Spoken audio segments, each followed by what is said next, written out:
오늘 이 새벽에 우리 함께 기도하는 시간을 갖도록 하겠습니다. 다 같이 기도하시겠습니다.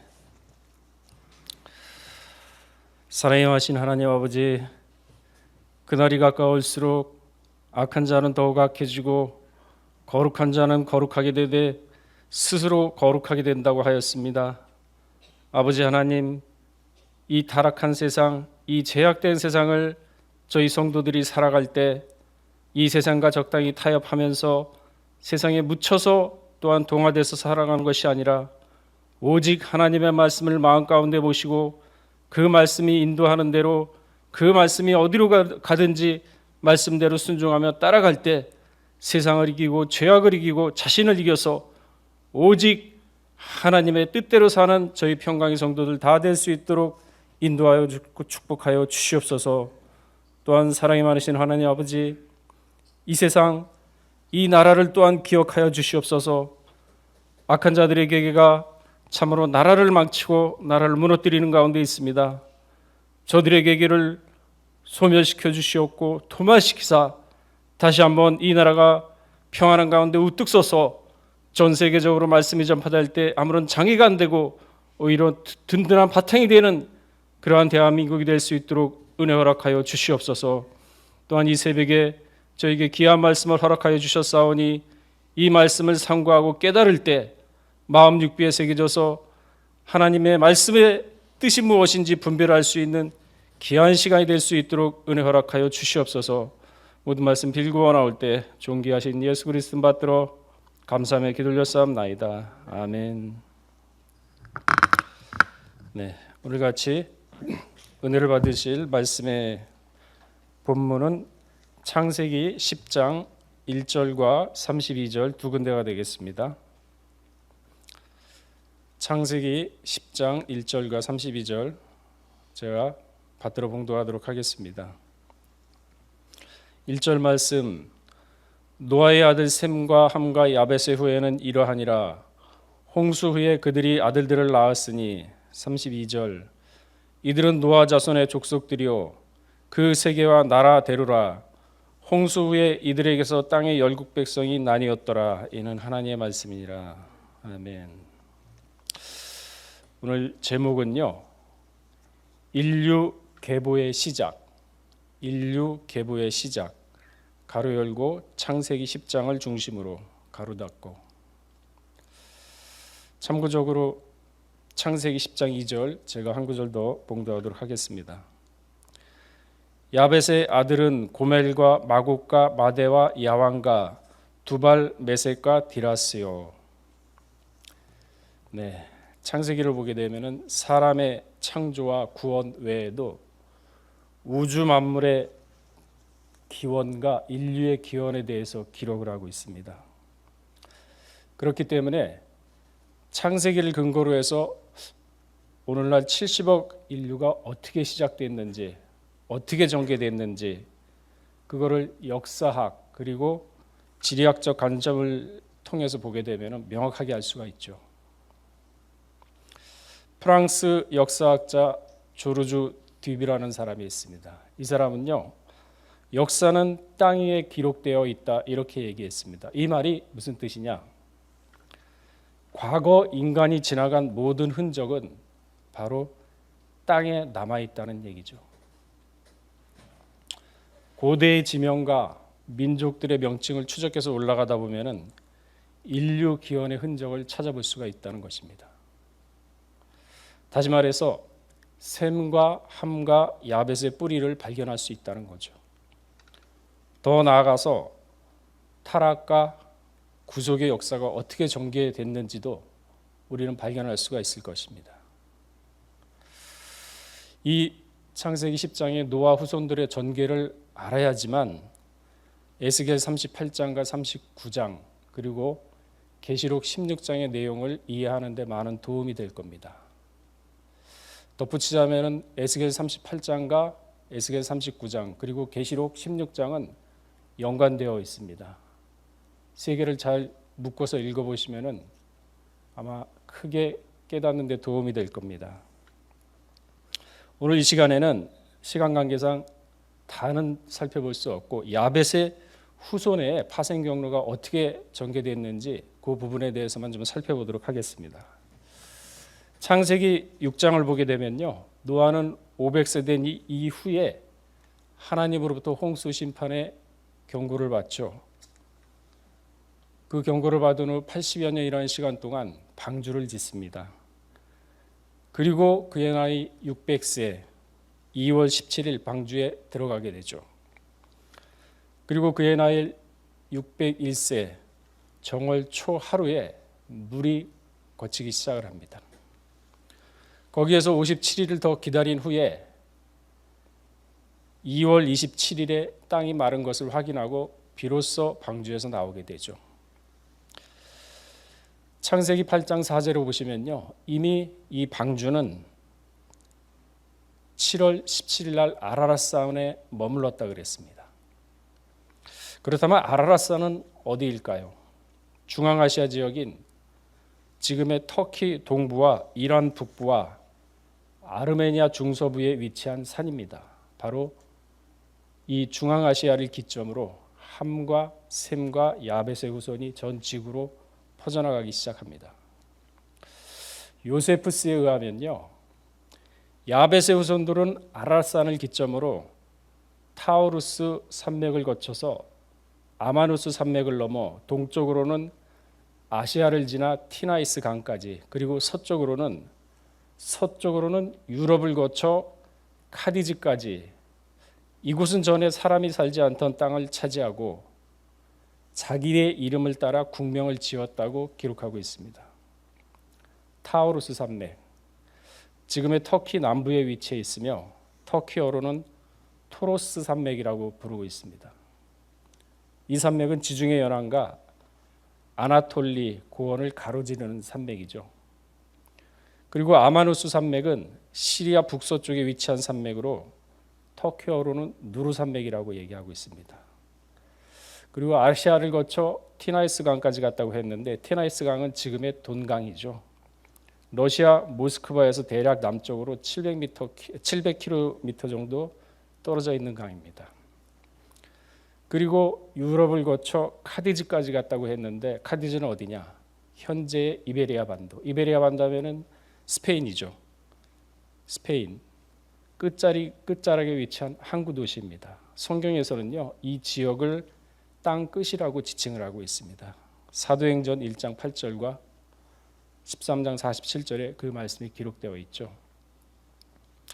이처럼 야벳의 후손들은 아시아의 일부와 유럽으로 뻗어나가면서 이들은 현재 인도 유럽 인종이 된 것입니다. 그리고 미국은 1620년 종교의 자유를 찾아서 영국 사람들이 건너가서 세운 이민의 나라죠. 역시 뿌리는 유로입니다. 자, 좀 더 자세히 들어가게 되면요, 야벳의 장남 고멜은 신약 시대에는 갈라디아인이라고 불렀습니다. 또는 갈스라고 불리우기도 했죠. 고멜의 자손은 지금의 어디냐? 프랑스, 벨기에, 오스트리아, 체코공화국, 스페인, 포르투갈, 남독일, 슬로바키아, 그리고 바다 건너서 영국까지 이동을 했습니다. 이때가 대략 홍수 후 300년이 지난 시점입니다. 프랑스 민족을 골 후손이라고 하죠. 영국의 웨일즈 언어는 고멜의 언어입니다. 창세기 10장 3절에 고멜의 아들들은 아스그나와 리박과 도갈마라고 기록하고 있죠. 지금의 아르메니아인, 그러니까 터키 동쪽의 국경을 맞대고 있는 나라 중에 하나인데요, 이 사람들을 도갈마와 아스그나의 자손의 후손이라고 얘기하고 있습니다. 또한 도갈마는 프랑스까지 건너갔고 아스그나는 독일까지 뻗어나갔습니다. 이들은 다 고멜의 자손인 것입니다. 에레미야 51장 27절에 보시면요, 메대와 바사가 바벨론을 멸망시킬 때 아스그나 민족도 기병을 이끌고 메대와 바사 나라와 함께 바벨론을 멸망시켰다고 기록하고 있습니다. 다음에 살펴볼 사람은 야벳의 차남 마곡이죠. 마곡은 헬라인들은 스키타인이라고 불렀습니다. 이들은 흑해 연안에 자리 잡았다가 러시아로 올라갔죠. 메소포타미아 지역이 셈과 함 자손의 격전지였기 때문에 이곳에 머무르지 못하고 마곡의 후손은 여기서 밀려서 극한 지방으로 옮겨갔다고 에스겔 38장 6절과 15절에는 기록하고 있습니다. 그렇다면 극한 지방은 어디를 말하고 있는 것일까요? 에스겔 선지자 당시 포로 생활을 했던 곳이 바벨론, 그러니까 지금으로 말하면 이라크의 바그다드 근처입니다. 그러니까 바그다드 근처에서 북쪽으로 계속 올라가다 보면은 흑해를 만나게 되죠. 흑해를 넘어가게 되면은 바로 동토의 땅 러시아가 나옵니다. 또한 이 마곡은 루마니아, 우크라이나 지역으로 퍼져나갔습니다. 다음에 세 번째 아들인 마대를 살펴볼 텐데요. 헬라어로는 메데라고 부르죠. 메데. 성경에서는 메데와 바사 이렇게 두 단어를 합쳐서 부르고 있습니다. 왜 그러면 메데면 메데고 바사면 바사지? 왜 메데와 바사를 부를까? 메데와 바사는요, 두 민족이지만 하나의 법에 의해서 지배를 받는 하나의 왕국입니다. 그 말씀이 성경에 다니엘 6장 15절과 8절, 그 다음에 12절에 기록되어 있습니다. 제가 6장 15절 한번 봉독하도록 하겠습니다.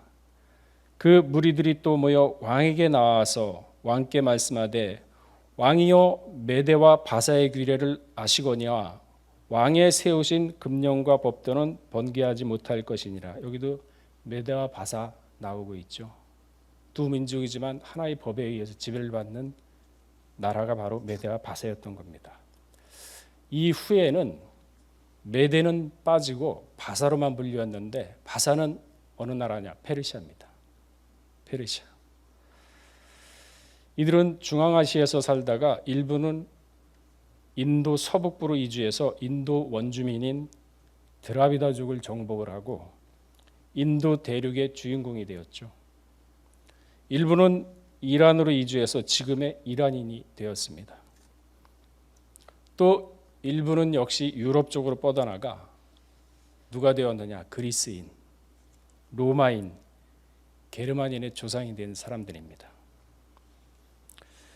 이 메대인들은요, 셈족의 장자인 엘람족과 그 다음에 메대 자손들의 후손인 겁니다.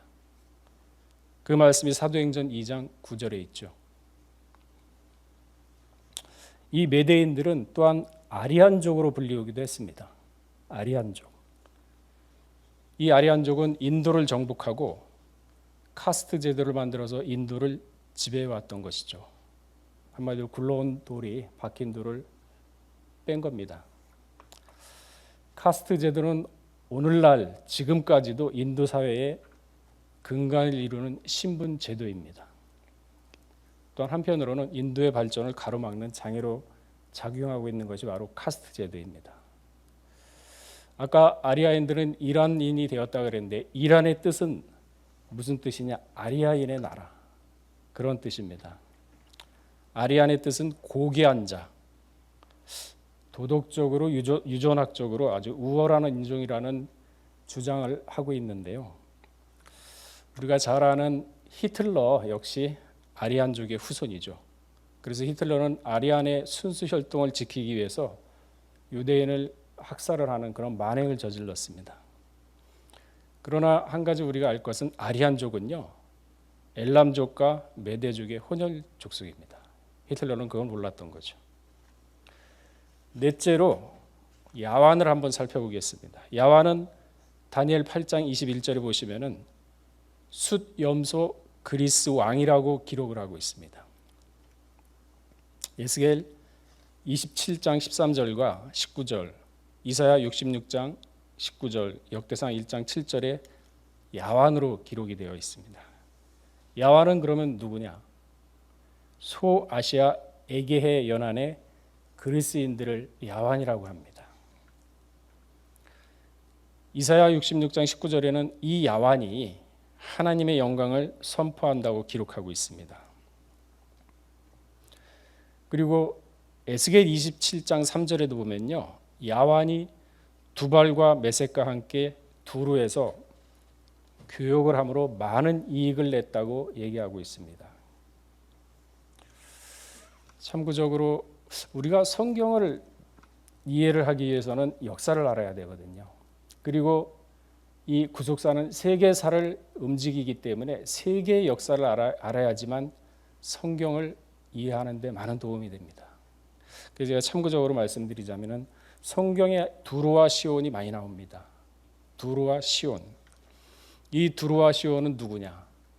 페니키아. 페니키아인들은 주전 13세기 무렵에 동지중해 지역에, 레바논 지역에 수많은 항구 도시, 그 다음에 지중해 지역에 항구 도시와 식민지를 가지고 있던 해양 세력입니다. 이들은 중개무역으로 막대한 부를 축적하고 또한 시온과 두로를 세웠던 민족이죠. 그런데 시온과 두로는요, 돈을 얼마나 많이 벌었던지 사치와 방탕 그리고 아주 음란한 도시였다고 성경은 얘기하고 있습니다. 시온과 두로에 얼마나 음란했고 얼마나 사치와 방탕이 심했는지 에스겔 28장 3절에서 5절을 보시게 되면요, 자신들의 지혜와 총명으로 재물을 얻었으며 자신의 지혜가 다니엘의 지혜보다 뛰어나다고 아주 교만했던 사람들입니다. 다니엘의 지혜가 아마 지중해 전체 근처에 뛰어나다는 게 아마 소문이 났던 모양이죠. 그래서 예수님도 두로와 시온의 제약을 언급하고 있는데 마태복음 11장 21절과 22절에 보시게 되면요, 제가 한번 봉독하도록 하겠습니다. 화가 있을진저 고라시나 화가 있을진저 벳세다야, 너희에게 행한 모든 권능을 두루와 시온에서 행하였더라면 저희가 벌써 베옷을 입고 제에 앉아 회개하였으리라. 내가 너희에게 이루는 심판의 날에 두루와 시온이 너희보다 견디기 쉬우리라. 두루와 시온이 이렇게 타락했음에도 불구하고 벳세다의 죄악은 더 크다는 얘기를 예수님이 지금 지적을 하고 있습니다. 하나님은 교만한 자를 낮추시고 겸손한 자를 높이시는 분이시죠. 결국 두루와 시돈은 자신들이 자랑하던 재물로 인해서 아수르의 지배를 받고 아수르의 조공을 바치게 됩니다. 그리고 바벨론의 공격을 받아서 이제 지중해 무역의 패권을 아테네에게 뺏기고 맙니다. 그리고 몰락하게 되죠. 잠언서 18장 12절에 보게 되면은 사람의 마음의 교만은 멸망의 선봉이요 존귀의 앞잡이라고 얘기하고 있습니다. 살아가면서 절대 교만한 눈, 교만한 마음, 교만한 행동 해서는 안 되겠습니다. 우리 살아가는 삶 자체는요, 하나님 앞에서 살아간다는 그러한 두려움 가지고 살으셔야죠. 자, 다시 돌아와서 다섯 번째 두발입니다. 두발은 주전 1100년경 아수르 왕 디글라빌렛의 1세라고 있는데 다발리라 불렸던 두발의 자손이었던 거죠. 이들의 땅은 구소련 연방 구르지아였는데 소련 연방이 해체되면서 지금은 조지아라는 신생 국가가 되었습니다. 조지아의 수도는 트빌리시입니다. 두발이라는 이름에서 파생되었거든요. 위치는 흑해 연안과 러시아와 터키 사이에 끼어 있는 나라입니다. 이 두발 족속은 코카사스 산맥을 넘어서 두볼스크 지역으로 이동을 하는데, 두볼스크는 어디냐? 지금의 서시베리아에 있는 가장 오래된 도시 중에 하나입니다. 마지막 때 계시록에 보게 되면은 두발, 곡, 마국이 나옵니다. 이들이 누군지를 알아야 성경을 이해할 수가 있죠. 여섯 번째는 메색입니다. 메색이란 뜻은 약탈이라는 뜻이죠. 이들은 호전적이며 산악부족으로서 전투력이 아주 뛰어난 민족이었습니다.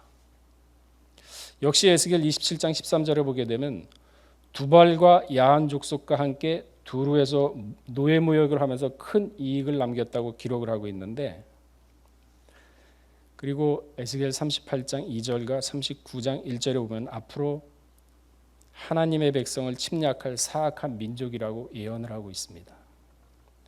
히브리어로 메스헤우 이렇게 부르고 있습니다. 그런데 모스크바 현지 발음은요, 모스헤우, 모스케우 이렇게 불리고 있습니다. 한 글자 차이가 나죠.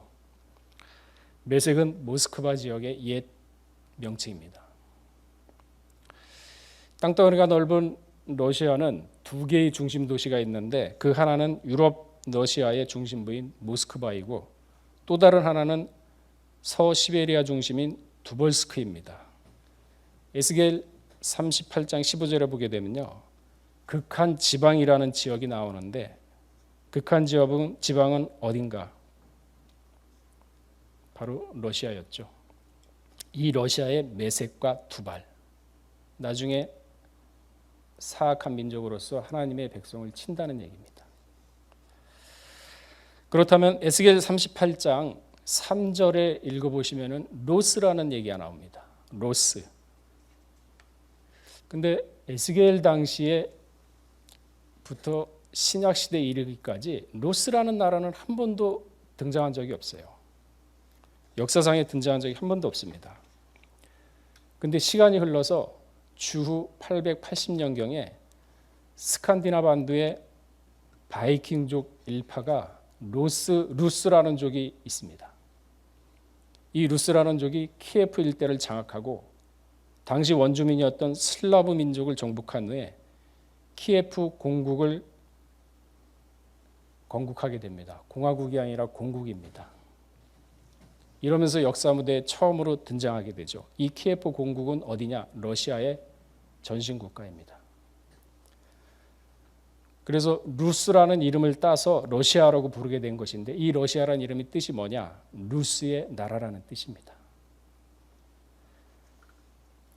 그러니까 에스겔 선지자가 처음 이상을 받았을 때가 주전 593년 4월 5일부터 23년간 선지자 사명을 감당했는데 571년까지. 그러니까 880년을 계산해 보면요, 1451년. 거의 에스겔 선지자는 1500년 가까운 1500년 뒤에 로스를 예언을 하고 있었던 것입니다.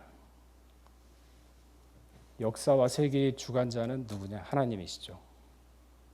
그러니까 세계의 모든 시간표는, 구속사의 시간표는 하나님의 역사 안에서, 하나님의 주권 안에서 움직이고 있습니다. 그거를 알아야 우리 믿는 성도도 대비를 할 수가 있는 거죠. 그렇다면 역시 에스겔 38장 3절에 곡은 무엇을 얘기할까요? 곡이라고 나오는데, 아마 이것은 특정 인물이 아니라 지도자를 지칭하는 용어로 보이고 있습니다. 우리가 이집트 왕을 바로라고 하죠. 파라오. 왕의 이름이 아닙니다. 이것은 왕을 지칭하는 고유명사죠. 또한 로마 시대 때 황제를 카이사르, 성경에는 가이사라고 기록되어 있죠. 누가복음 23장 2절과 요한복음 19장 12절에 보시게 되면요, 이처럼 곡은 북방왕을 지칭하는 고유명사입니다. 에스겔 38장 4절에 보시면요, 이 북방왕 곡을 갈고리로 깨워서 전쟁을 예비하겠다고 예언을 하고 있습니다.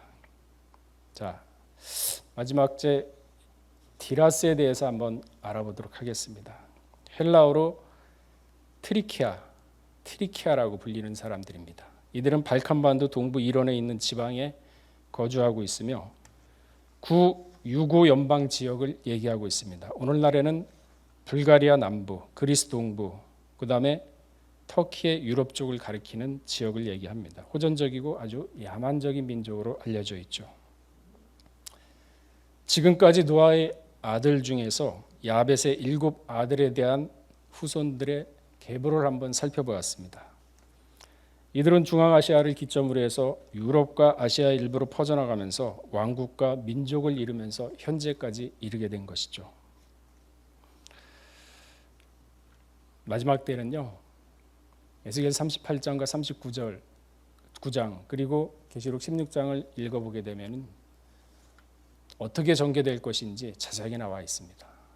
그러나 우리가 한 가지 알 것은 베드로후서 3장 7절에 보시면요, 마지막 때는 하나님의 심판이 있는데 큰 불심판이 예고되어 있다고 말씀하고 있습니다. 이 심판이 어느 정도 무서우냐? 계시록 6장 15절에서 17절에 보시면요, 얼마나 무서운지 단편적으로 기록되어 있는 걸 볼 수가 있습니다. 제가 한번 읽어보도록 하겠습니다. 계시록 6장 15절 말씀, 땅의 임금들과 왕족들과 장군들과 부자들과 강한 자들과 각 종과 자주자가 굴과 산 바위 틈에 숨어 산과 바위에게 이르러 우리 위에 떨어져 보좌에 앉으신 이의 낫에서 어린 양의 진노에서 우리를 가리우라. 그들의 진노의 큰 날이 이르렀으니 누가 능히 서리요 하더라. 얼마나 무섭고 얼마나 두려운지 산 보고 바위 보고 차라리 나를 둘러서 죽여달라고 얘기를 하고 있습니다. 근데 계시록 16장 11절에 보면요, 이런 심판을 받으면서도 오히려 회개하지 않고 하나님을 회방한다는 사람들이 많다는 거죠. 좌편강도처럼. 그러나 우리 믿음의 성도들은 걱정할 필요가 없습니다. 왜? 믿음만 있으면, 하나님만 의지를 한다 그러면 능히 이 환난을 거뜬히 이겨내고 피할 수 있다고 얘기하고 있습니다. 그러면 어떠한 자세를 가져야 될까요? 다니엘 3장 16절에서 18절이 그 말씀이 있죠. 다니엘의 세 친구가 왕의 금신상에 절하라고 했는데 절을 안 했죠. 그러자 그들을 풀무불에 집어넣기 위해서 왕 앞에 데리고 왔습니다. 그 장면인데 우리가 다니엘 3장 16절에서 18절 말씀을 보면서 이들의 믿음을 한번 가늠을 해보는 시간이 됐으면 합니다. 제가 한번 받들어 봉독하도록 하겠습니다. 사드락과 메삭과 아벳느고가 왕에게 대답하여 가르되 느부갓네살이여, 우리가 이 일에 대하여 왕에게 대답할 필요가 없나이다. 만일 그럴 것이면 왕이여, 우리가 섬기는 우리 하나님이 우리를 극렬히 타는 풀무불 가운데서 능히 건져내시겠고 왕의 손에서도 건져내시리라. 절 안 하겠다는 거죠. 집어넣으래요, 풀무불에. 그러면 하나님이 건지실 거다. 그리고 왕의 손에서도 우리를 구원하실 거다. 근데 더 중요한 거는 이들의 신앙가짐은 거기서 멈추는 것이 아닙니다. 만일 그리 아니하실지라도, 하나님이 구원하지 않는다 하더라도 우리가 왕의 신들을 섬기지 아니하고 금신상에 절하지 않겠다. 왕의 명령도 두려워하지 않고 죽음도 두려워하지 않는 믿음, 이러한 믿음이 있다면 마지막 때 하나님의 보호를 안 받겠습니까? 보호를 안 해주시겠습니까? 지금은 평안할 때다, 안전할 때다, 은혜 받을 만한 때입니다. 이러한 때 말씀으로 양육받아서 교회에서 주시는 말씀으로 유다서 1장 20절에 있죠. 지극히 거룩한 믿음 위에 자기를 건축하며 성령으로 기도하라 그랬습니다. 다니엘의 세 친구가 하루아침에 이런 믿음을 갖는 게 아닙니다. 날마다, 시간마다, 하루하루 자신의 믿음을 점검하면서 선악을 분별하고, 선악을 분별해서 또한 지혜로서 세상을 판단하고, 그리고 마귀에게 절대 틈을 안 줌으로 말미암아 자기 세마포를 빠는 사람이 이러한 믿음을 가질 수가 있는 거죠. 가만히 정신 놓고 있다가 닥치면 되겠습니까? 절대 안 되죠. 그래서 잠언서 4장 23절에 뭐라고 얘기했습니까? 무릇 지킬 만한 것보다 내 마음을 지키라. 생명의 근원이 여기에서 난다 그랬습니다. 살아가다 보면은 눈치 볼 때가 많습니다. 신앙의 도전을 받을 때가 많습니다. 그럴 때마다 자신의 신앙을 한번 점검해보고 옳으면 옳다, 아니면 아니다 하면서 신앙을 지켜가면서 하루의 삶이 사람의 눈에 맞추는 삶이 아니라 하나님의 눈에 맞추는 삶을 살아갈 때 사람으로부터 인정받고 그리고 평안을 얻음으로 진정한 말씀 가운데 살아갈 수 있다는 사실을 믿으시기 바랍니다. 우리 다 같이 기도하시겠습니다. 기도하시고 각자 또 기도하실 분은 기도를 하시고 하루 일과를 시작하시면 되겠습니다. 고맙고 사랑이 마신 하나님 아버지, 참으로 이 세상은 하나님의 시간표대로 예정된 시간표대로 진행되고 움직이는 가운데 있습니다. 아버지 하나님, 그러나 이 세상에 어떠한 큰 환란이 있다 하더라도 그 환란이 이 지구상의 전무후무한 환란이라 하더라도 다니엘의 세 친구와 같은 믿음, 죽으면 죽으리라 오직 하나님의 말씀을 의지할 때 하나님께서 지켜주고 사비부 보여준다는 사실을 이제는 저희 평강의 성도들 귀로만 듣고 생각으로만 하는 것이 아니라 생활 가운데 부딪히면서 과연 하나님의 뜻이 내 삶 가운데서 이루어가면서 하루하루 살아가는 것이 그리스도의 장성한 분량까지 이르는 삶이 될 수 있도록 은혜 허락하여 축복하여 주시옵소서. 고맙고 사랑이 마신 하나님 아버지 함께 해주시옵소서.